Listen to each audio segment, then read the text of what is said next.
Bismillahirrahmanirrahim. Wa 'an ibni Umar radhiyallahu anhuma qala Rasulullah sallallahu alaihi wasallam al-haya'u sifat malu wal imanu dan iman kurina keduanya dibarengkan jami'an semuanya. Maksudnya antara malu dan iman itu tidak pernah berpisah. Jadi kalau Allah hadiahi iman, ya hadiahi malu. Fa idza rufi'a ahaduhuma rufi'al akharu. Maka kalau salah satu dari keduanya diangkat, maka yang lain pun akan diangkat. Sebagaimana keterangan kemarin bahwa ciri khas kehidupan orang iman itu diantaranya adalah ada budaya malu dalam berpakaian, tidak menampakkan aurat, bukan sekedar menutup aurat tapi tidak membentuk-bentuk aurat.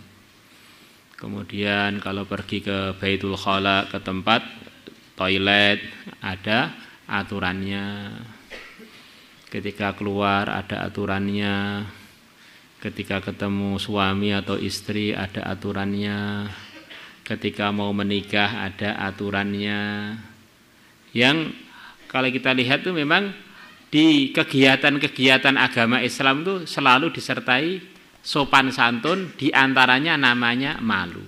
Ada tidak yang jorok-jorok begitu itu. Ada cara lamarannya, ada nadzorannya, yang boleh dinadzor juga tidak semuanya. Mau nadzor ternyata yang dinadzor njobo jero. Itu namanya bukan nadzor.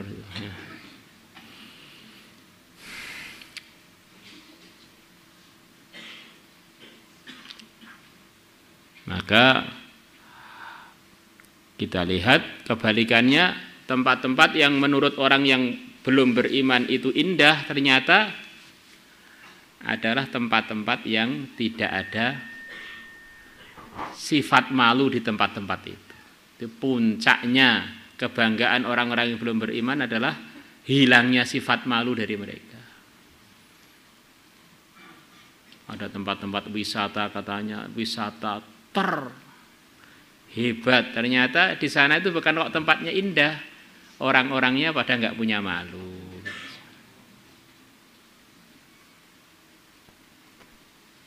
Banyak tempat yang indah-indah karena di sana malunya masih terjaga atau malunya masih tersisa, maka belum dianggap hebat oleh orang-orang yang tidak beriman.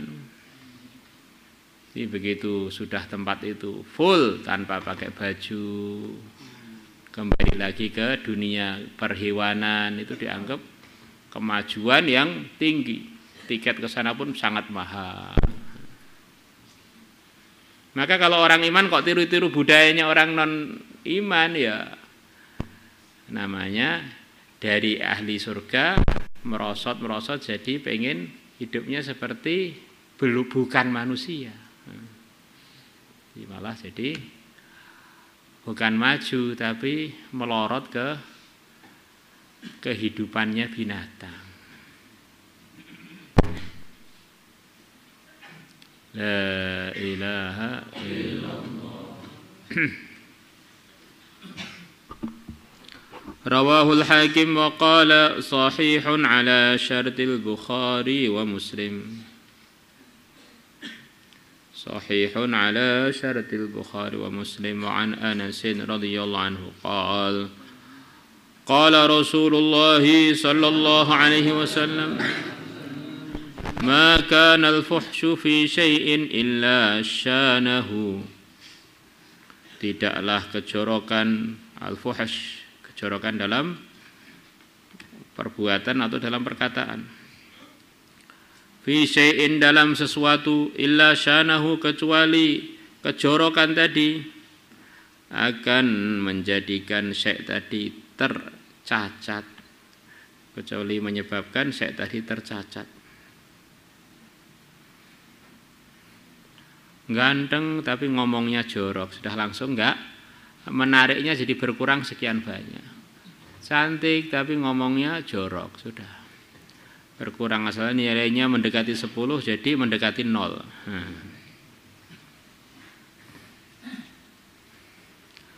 Wa ma kana al-haya'u fi syai'in, dan tidak ada sifat malu fi syai'in dalam sesuatu apapun, illa zanahu, kecuali malu tadi menghiasi sesuatu itu. Kalau jorok memburukan sesuatu, kalau malu menghiasi sesuatu. Tidak terlalu ganteng, terlalu cantik, tapi punya sifat malu, akhirnya menarik. Pakaiannya sopan, ngomongnya sopan, jauh dari hal-hal yang jorok, akhirnya menarik. Jadi suami juga menarik, jadi istri juga menarik. Tapi kalau sudah nggak punya malu, walah, walaupun seganteng apapun, kecantikannya secantik apapun, jadi tercoreng dengan sebab nggak punya malu.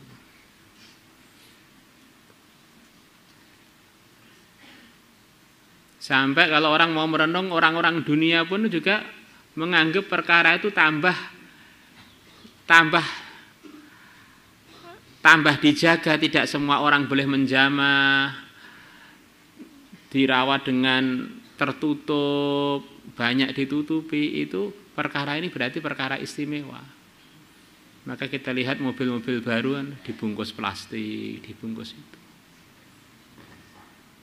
Orang yang lihat aja diberi peringatan hati-hati, buka pintunya hati-hati, megangnya hati-hati. Ini perkara dunia aja, kalau tidak jorok itu pun jadi menarik. Jadi kalau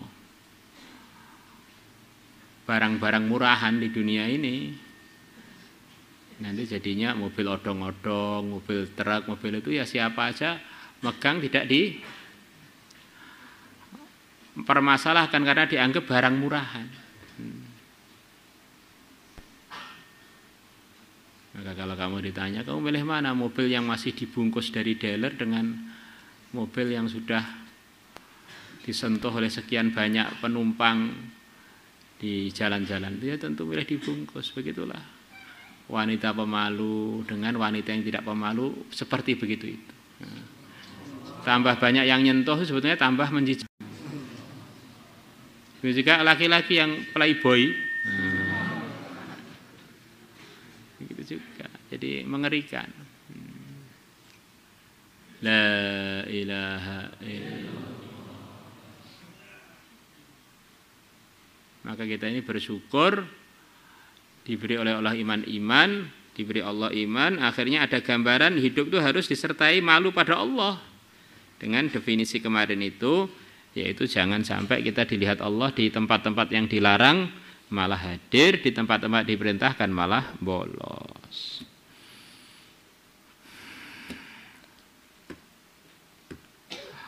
وعن أبي أمامة رضي الله عنه قال قال رسول الله صلى الله عليه وسلم الحياء sifat malu, wal-ayyu dan sedikit ngomong. Al-ayyu artinya banyak, di antara yang dimaksud di sini adalah sedikit ngomong, kecuali hal-hal yang berpahala tentu saja. Syu'badani adalah keduanya dua cabang minal imani dari iman. Wal bada'u dan ngomong yang jorok, wal bayanu dan kebanyakan ngomong. Jadi orang ngomong rocos saja itu bahaya itu. Syu'batani, keduanya adalah cabangan minan nifaki dari sifat kemunafikan, sifat rusaknya iman, sifat yang menunjukkan imannya itu rusak. Di antara orang yang imannya terkuat adalah para sahabat. Maka sekian banyak diceritakan para sahabat itu, di antara kebiasaan sebagian dari beliau-beliaunya adalah meletakkan kerikil di mulut-mulutnya. Biar setiap mulut itu dibuka, sadar ini begitu mulut dibuka ini mau dihisab ini. Ma yalfidhu min qawlin illa ladaihi raqibun atid. Tidak terlontar pun perkataan, mesti sudah ada malaikat raqib atid yang mencatat. Di amalan kita ini, amalan hati, amalan lidah, amalan anggota tubuh ini, semuanya ada pencatat-pencatatnya, para malaikat. Kiraman katibin, malaikat-malaikat yang mulia yang mencatat amal-amalnya manusia. Maka kalau orang itu beriman paham, buka mulut itu tidak asal jeplak saja, tidak asal kebuka aja. Ini buka itu adalah daftar untuk amalan surga atau amalan neraka. Maka hati-hati, tidak asal teriak-teriak, apalagi sebagai pelajar agama mulutnya kakak kuek iki jane angsa atau pelajar. La ilaha illallah. Di pelajar-pelajar agama yang pertama itu adalah para sahabat. Di antara yang diceritakan, Sayyidina Abu Bakar ini pelajar paling sukses. Beliau meletakkan kerikil di mulutnya. Yang dimut itu bukan permen, tapi kerikil. Kalau ngemut permen terus ya berarti ya kokean mangan. Maka inilah yang jadi pertanyaan kepada Abu Yusuf. Yang terceritakan itu Abu Yusuf, banyak hadis cerita mengenai pentingnya menyedikitkan omong. Kok Tuhan omongnya banyak? Maka beliau mengatakan, yang saya pahami semua hadis menceritakan pujian pada menyedikitkan omong itu adalah biar omongan semuanya berpahala. Karena bagian dari amal adalah ngomong itu. Maka semua omongan saya ini adalah untuk cari pahala. Kamu lihat, kamu dengar omongan saya mulai tadi sampai sekarang, ada enggak yang enggak ada pahalanya? Maka saya banyak ngomong biar banyak pahala. Ya kesimpulannya ini semua langkah kita ini harus kita siapkan kalau ditanya oleh Allah itu dalilnya apa. Hei santri, kamu bolos, dalilnya apa? Aku tidak tahu.